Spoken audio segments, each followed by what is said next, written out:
Hello दोस्तों, स्वागत है आपका knowledge with Santosh YouTube channel में। दोस्तों, आज के वीडियो में हम भारत के प्रमुख वायसराय और उनके समय में हुई प्रमुख घटनाओं और कार्यों के बारे में डिटेल में डिस्कस करने वाले हैं।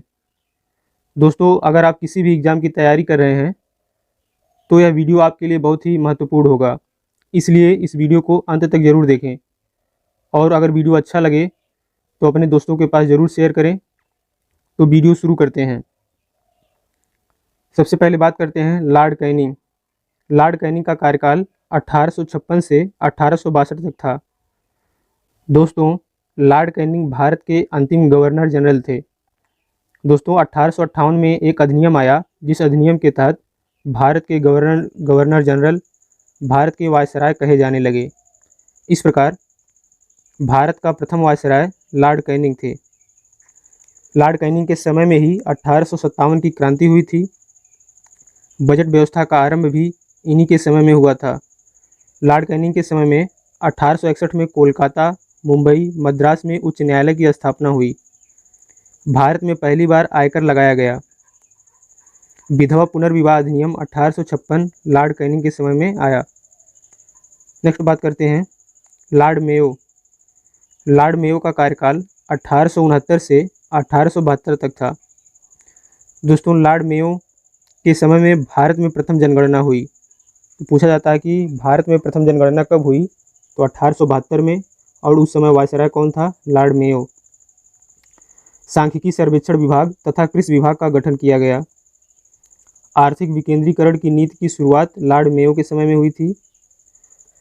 दोस्तों, लॉर्ड मेयो की हत्या पोर्ट ब्लेयर में कर दी गई थी।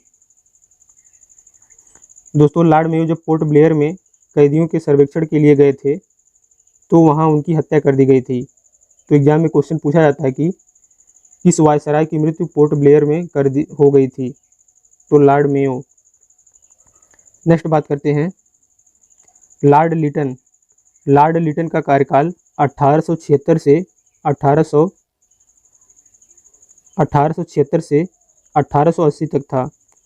दोस्तों, यहाँ आपको कार्यकाल में डिफरेंस देखने को मिल रहा होगा। दोस्तों, हम इस वीडियो में उन्हीं वायसराय को लिए हैं जिनसे एग्जाम में क्वेश्चन पूछे गए हैं और क्वेश्चन पूछे जाने की संभावना है। लॉर्ड लिटन के समय में 1878 में अकाल आयोग की नियुक्ति हुई।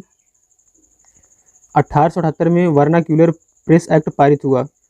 दोस्तों, वर्नाक्यूलर प्रेस एक्ट के तहत भारतीय प्रेस पर प्रतिबंध लगा दिया गया और भारतीय शस्त्र अधिनियम 1878 द्वारा शस्त्र रखना अपराध, यह ऐसा कानून बनाया गया। दोस्तों, इस अधिनियम के तहत अगर कोई बिना लाइसेंस के शस्त्र रखता था तो उस पर जुर्माना होता था और उसे अपराध माना जाता था।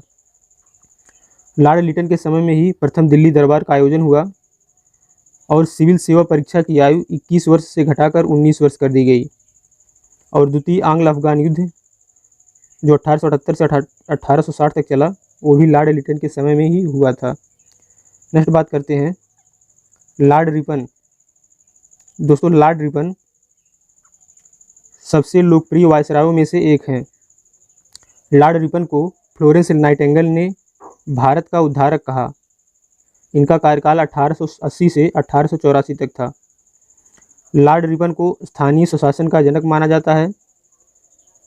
हमने दोस्तों अभी पहले पढ़ा कि लॉर्ड मेयो के समय में भारत में पहली जनगणना हुई, लेकिन 1881 में भारत में नियमित जनगणना हुई। तो क्वेश्चन अगर पूछेगा कि भारत में प्रथम जनगणना कब हुई, तो 1872। लेकिन पूछेगा कि भारत में पहली नियमित जनगणना कब हुई थी, तो 1881 में। दोस्तों, 1881 में प्रथम कारखाना अधिनियम आया। मजदूरों की दशा को सुधारने हेतु 1881 में प्रथम कारखाना अधिनियम लाया गया। 1882 में हंटर कमीशन की स्थापना हुई। हंटर कमीशन जो प्राथमिक शिक्षा के लिए सुझाव देता था। और 1882 में वर्नाक्यूलर प्रेस एक्ट समाप्त कर दिया गया। लॉर्ड लिटन जिसके समय में वर्नाक्यूलर प्रेस एक्ट पारित किया गया था, वह vernacular press act Lord Ripon के समय में 1882 में समाप्त कर दिया गया और पुनः सिविल सेवा के लिए प्रवेश की अधिकतम उम्र बढ़ाकर 21 वर्ष कर दी गई। नेक्स्ट बात करते हैं लॉर्ड डफरिन। लॉर्ड डफरिन का कार्यकाल 1884 से 1888 तक था। दोस्तों इनके समय में तृतीय आंग्ल बर्मा युद्ध हुआ था और 1885 में बर्मा को भारत में मिला लिया गया। और यहाँ से सबसे महत्वपूर्ण क्वेश्चन बनता है कि कांग्रेस के स्थापना के समय वायसराय कौन थे? तो उस समय वायसराय थे लॉर्ड डफरिन। भारतीय राष्ट्रीय कांग्रेस की स्थापना हुई थी 1885 में और उस समय वायसराय थे लॉर्ड डफरिन। नेक्स्ट बात करते हैं लॉर्ड कर्जन की। दोस्तों लॉर्ड कर्जन का कार्यकाल 1899 से 1905 तक था। दोस्तों लॉर्ड कर्जन के समय में 1905 में बंगाल का प्रथम विभाजन हुआ। दोस्तों अंग्रेज़ों का कहना था कि यह विभाजन प्रशासनिक सुधार के लिए किया जा रहा है, जबकि उनका असली मकसद था कि बंगाल क्षेत्र से जो विद्रोह हो रहे थे उनको शांत करना। और 1902 में टॉमस रैले की अध्यक्षता में विश्वविद्यालय आयोग का गठन किया गया और इस आयोग के तर्ज पर 1904 में भारतीय विश्वविद्यालय अधिनियम को पारित किया गया। दोस्तों यह बहुत ही इंपॉर्टेंट है। 1902 में टॉमस रैले की अध्यक्षता में विश्वविद्यालय आयोग का गठन किया गया और उस आयोग के तर्ज पर 1904 में भारतीय विश्वविद्यालय अधिनियम पारित किया गया। और लॉर्ड कर्जन के समय में तृतीय अकाल आयोग का गठन किया गया। 1904 में प्राचीन स्मारक संरक्षण विधेयक पारित किया गया और भारत लोक सेवा मंडल का भी गठन लॉर्ड कर्जन के समय में हुआ। नेक्स्ट बात करते हैं लॉर्ड मिंटो द्वितीय। लॉर्ड मिंटो द्वितीय का कार्यकाल 1905 से 1910 तक था। 1906 में मुस्लिम लीग की स्थापना हुई और 1907 में कांग्रेस का विभाजन। दोस्तों 1907 के सूरत अधिवेशन में कांग्रेस का विभाजन हुआ। इसमें कांग्रेस नरम दल और गरम दल दो पंथों में बट गई। और 1919 में पृथक निर्वाचन, 1919 में मुस्लिमों के लिए पृथक निर्वाचन की व्यवस्था की गई। और 1909 में भारतीय शासन अधिनियम व मार्ले मिंटो सुधार अधिनियम आया। यह क्वेश्चन बहुत ही पूछता है कि मार्ले मिंटो सुधार अधिनियम किस वर्ष पारित हुआ? तो 1909 में। अब नेक्स्ट बात करते हैं लॉर्ड हार्डिंग द्वितीय। लॉर्ड हार्डिंग द्वितीय का कार्यकाल 1910 से 1916 तक था। दोस्तों लॉर्ड हार्डिंग द्वितीय ने बंगाल विभाजन को रद्द कर दिया। तो यह भी क्वेश्चन पूछता है कि किसने बंगाल विभाजन किया? तो लॉर्ड कर्जन। और बंगाल विभाजन को रद्द किसने किया? तो आंसर हो जाएगा लॉर्ड हार्डिंग द्वितीय। दोस्तों और 1912 में दिल्ली को राजधानी बना दिया गया। दिल्ली को राजधानी कब बनाया गया? 1912 में। 1916 में बीएचयू की स्थापना हुई। बनारस हिंदू विश्वविद्यालय की स्थापना 1916 में हुई और उस समय वायसराय थे लॉर्ड हार्डिंग द्वितीय। दोस्तों इनके समय में ही प्रथम विश्व युद्ध की शुरुआत हुई। तृतीय दिल्ली दरबार भी लॉर्ड हार्डिंग द्वितीय के समय हुआ और इनके समय में ही मदन मोहन मालवीय द्वारा हिंदू महासभा की स्थापना की गई। अब नेक्स्ट बात करते हैं लॉर्ड चेम्सफोर्ड। दोस्तों लॉर्ड चेम्सफोर्ड के समय में बहुत सारी घटनाएं हुई, क्रांतिकारी घटनाएं हुई, जो कि अपने आप में एक क्वेश्चन है और एग्जाम में पूछे जाते हैं। लॉर्ड चेम्सफोर्ड का कार्यकाल 1916 से 1921 तक था। दोस्तों इनके समय में होम रूल लीग की स्थापना हुई 1916 में। क्वेश्चन ये भी पूछता है कि होम रूल लीग की स्थापना कब हुई? तो 1916 में। 1919 में रोलेट एक्ट आया। दोस्तों इस एक्ट को अंधा कानून कहा गया। इसे बिना वकील, बिना अपील और बिना दलील का भी कानून कहा गया। दोस्तों इस एक्ट के तहत केवल संदेह के आधार पर ही किसी भारतीय को लोग कैद कर सकते थे। 1919 में जलियांवाला बाग हत्याकांड हुआ। दोस्तों रोलेट एक्ट के विद्रोह में लोग प्रदर्शन कर रहे थे 1919 में जलियांवाला बाग हत्याकांड में, जिसमें जनरल ओडायर ने गोलियां चलवा दी थी। तो उस समय वायसराय कौन थे? Lord Chelmsford. 1919 में खिलाफत आंदोलन की शुरुआत हुई और 1920 में असहयोग आंदोलन की शुरुआत हुई। लखनऊ अधिवेशन एवं कांग्रेस का पुनर्मिलन। दोस्तों 1916 में लखनऊ अधिवेशन हुआ जिसमें कांग्रेस का पुनर्मिलन हुआ, जिसमें नरम दल और गरम दल फिर से एक में मिल गए। 1916 में ही कांग्रेस एवं मुस्लिम लीग के बीच लखनऊ समझौता हुआ। तो यह भी क्वेश्चन पूछता है कि लखनऊ समझौता कब हुआ? तो 1916 में। इसमें क्या हुआ कि कांग्रेस और मुस्लिम लीग भी आपस में मिल गई।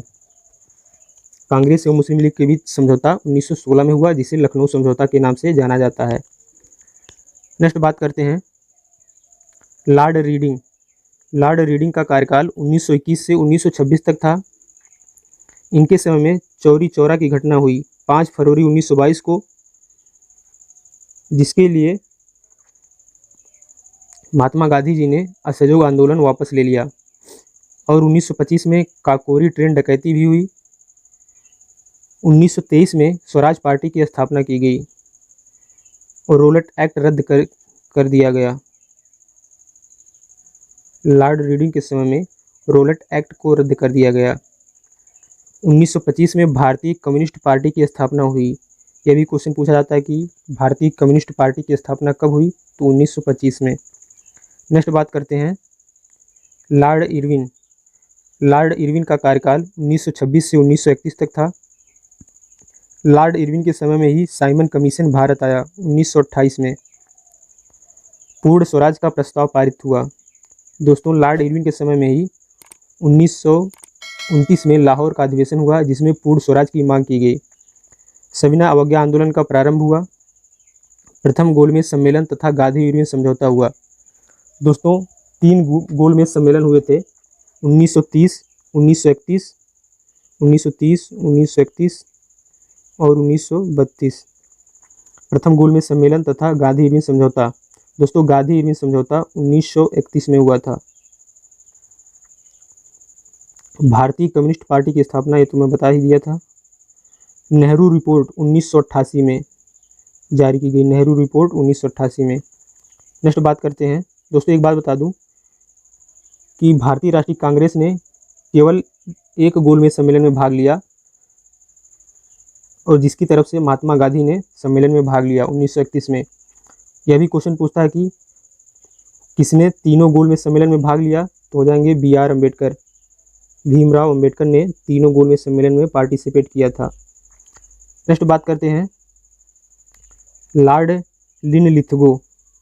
लॉर्ड लिनलिथगो ने, इनका कार्यकाल 1936 से 1944 तक था। इनके समय में द्वितीय विश्व युद्ध की शुरुआत हुई थी। द्वितीय विश्व युद्ध जो 1939 से 1945 तक चला। अगस्त प्रस्ताव 1940 में पारित हुआ। भारत छोड़ो आंदोलन, जो भारत का सबसे बड़ा आंदोलन और अंतिम आंदोलन साबित हुआ, यह 1942 में शुरू हुआ। 1940 में ब्रिटेन में विंस्टन चर्चिल प्रधानमंत्री बने। 1940 में ब्रिटेन में विंस्टन चर्चिल ब्रिटेन के प्रधानमंत्री बने। क्रिप्स मिशन आया था इनके समय में, और पृथक पाकिस्तान की मांग की गई। नेक्स्ट बात करते हैं लॉर्ड वेवेल। लॉर्ड वेवेल का कार्यकाल 1944 से 1947 तक था। इनके समय में 1946 की नौ सैनिक विद्रोह हुआ। 16 अगस्त 1946 को मुस्लिम लीग ने सीधी कार्रवाई दिवस मनाया। दोस्तों, यह क्वेश्चन RRB NTPC के CBT 1 में पूछा गया था कि मुस्लिम लीग ने सीधी कार्रवाई दिवस कब मनाया, तो 16 अगस्त 1946 को। दोस्तों, लॉर्ड वेवेल के समय में ही भारत में 1946 में एक कैबिनेट मिशन आया, और जिस मिशन के तहत संविधान सभा का गठन किया गया। वेवेल योजना और शिमला सम्मेलन भी इनके कार्यकाल में हुआ। और भारत को स्वतंत्र करने की घोषणा की गई, तो उस समय वायसराय थे लॉर्ड वेवेल। नेक्स्ट बात करते हैं लॉर्ड माउंटबेटन। लॉर्ड माउंटबेटन का कार्यकाल 1947 से 1948 तक था। लॉर्ड माउंटबेटन भारत के अंतिम ब्रिटिश वायसराय तथा स्वतंत्र भारत के पहले गवर्नर जनरल थे। लॉर्ड माउंटबेटन भारत के अंतिम ब्रिटिश वायसराय तथा स्वतंत्र भारत के पहले गवर्नर जनरल थे। इनके समय में माउंटबेटन योजना लाई गई। भारत का विभाजन भी किया गया, जिसमें भारत 2 पार्ट में, पाकिस्तान और भारत में विभाजित हो गया, और इनके समय में ही स्वतंत्रता की प्राप्ति हुई। नेक्स्ट बात करते हैं सी राजगोपालाचारी। सी राजगोपालाचारी 1948 से 1950 तक भारत के गवर्नर जनरल थे।